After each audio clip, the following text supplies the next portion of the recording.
Anda silahkan bandingkan dengan buku manapun, referensi manapun, Anda hanya akan temukan dalam Al-Quran. Dari sejak sebelum lahir, bagi perempuan yang tengah mengandung, langsung Allah berikan tuntunan bagaimana agar kandungan itu berjalan dengan sehat, nyaman, dan mudah ke persalinan. Quran surah ke-7 ayat 189. Perkembangannya bisa diamati dan dicek kemudian, ya baik ke dokter atau yang lain. Nanti perkembangannya disebutkan di Quran surah ke-22 ayat ke-5. Dirinci lagi di Quran surah ke-23 ayat 11 dari 9 sampai dengan 13. Kemudian mulai terlahir, dari lahiran diberi petunjuk oleh Allah. Nih, berikan ASI maksimal 2 tahun. Kalau ingin berhenti sebelum 2 tahun boleh, begini caranya. Quran surah kedua ayat 233.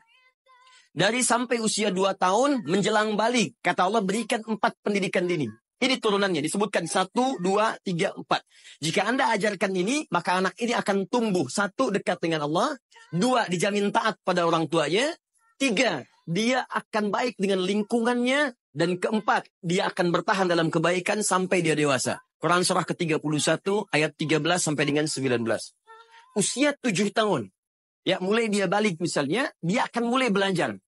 Bagaimana cara belajar yang baik supaya cepat paham, gampang mengerti. Turun Quran surah ke-9 ayat 122. Amalannya di Quran surah 96 ayat yang pertama. Kemudian rinciannya diturunkan di Quran surah kedua ayat 282 di ujung ayatnya. Lalu bagaimana mencari sekolah yang bagus, majlis yang baik, guru-guru yang baik, diturunkan Quran surah ke-58 ayat ke-11.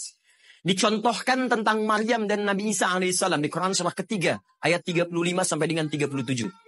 Naik lagi, dia mulai dewasa, ya mulai bergaul, bahkan kadang-kadang merantau, punya tempat komunitas berbeda. Bagaimana supaya dia bergaul tidak terpengaruhi lingkungan yang tidak baik. Maaf ya, kadang-kadang ibu yang sudah mengandung, melahirkan, ayah mencari nafkah, tiba-tiba anak pergi bahkan ke kampus, ke sekolah, dapat teman yang gak bagus, pulang-pulang mengecewakan Anda.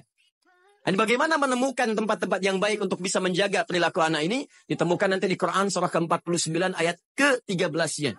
Dirinci perkembangannya di Quran surah ke-12 Yusuf ayat 2 sampai dengan ayat 29-nya. Sampai ketika dia akan mulai kemudian menikah.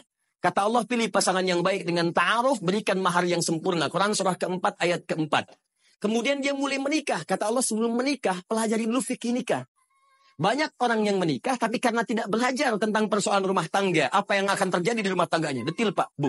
Kata Allah ini, kalau kamu berbuat begini, akan ada miskomunikasi. Kalau ada miskomunikasi, persoalannya akan begini. Solusinya begini. Maka diturunkan dasarnya di Quran surah ke-30 ayat 21, detilnya di Quran surah ke-4 ayat 34 sampai dengan 35. Paling kiri sebelah atas sampai dengan